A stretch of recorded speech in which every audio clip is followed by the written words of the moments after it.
Hey, what's up? My name is Dylon and I am here to tell you about Plex amp. But first, let me give you a brief background on how I discovered the app. Last year, Google decided it wanted to kill off Google Play Music in favor of YouTube Music. The problem was, YouTube Music just didn't seem like it was quite ready to replace Google Play Music, especially since it lacked what in my opinion was Google Play's best feature: the ability to upload your music to Google servers and play them on any device without paying for a subscription. Maybe I could have downloaded my songs from Google servers, store it on my computer, and transfer it to my phone, having to deal with USB cables and micro SD cards and all that jazz. Or maybe sign up for an alternative streaming service, like Spotify. Problem with that was, I live in Trinidad and Tobago, and at the time, none of these streaming services were available in my country. Let's go to Google, start doing some quick searching around, and that's when I discovered Plex Amp, a dedicated music app from the creators of Plex. Now, Plex Amp is not a music streaming app.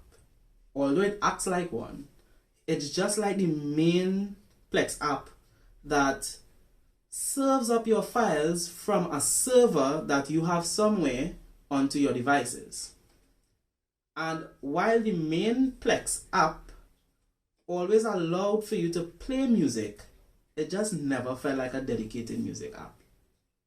Rightfully so, because that app has to play movies and TV shows and home videos and all this stuff. And that's great. But I was looking for something a little bit more dedicated to music. And that is what intrigued me about Plex Amp.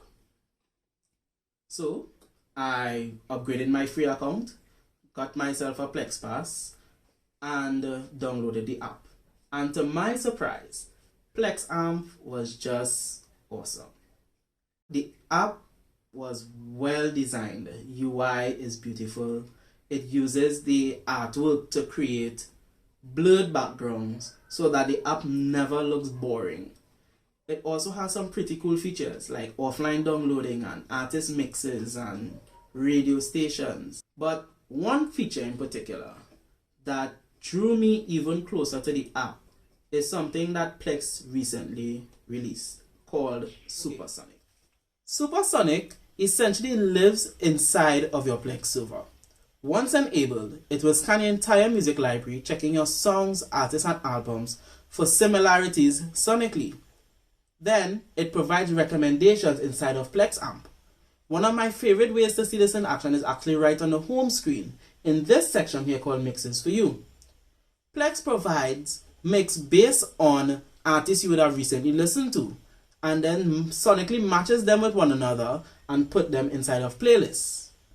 For example, I have this mix here based on DMX, where I have Mos Def, Benny the Butcher, Alchemist, Jay-Z, and more. Other ways you may see Sonic in action is actually in artist profiles. Let's say if I go to Kanye West artist profile and scroll past all of his albums, I will have a section called Sonically Similar Artists. If I go directly inside of the section, I am greeted with a list of all the artists that Plex think is sonically similar to Kanye West. Plex even puts a rating inside of these lists that tells you how confident they are in the match. You can also play all the artists inside of this recommended list, or shuffle them, or even download them to your device. Now, this is just the tip of the iceberg when it comes to Plex, Plex Amp, and sonic analysis. I know for me, sonic analysis has changed the way that I listen to music, especially when your music library grows in size and you start losing artists down to the bottom of your playlist. With sonic analysis enabled, all these artists tend to come back into rotation, and I get to enjoy a lot more of my own music. I hope you enjoyed this, and also get yourself a Plex Pass and check out Plex Amp.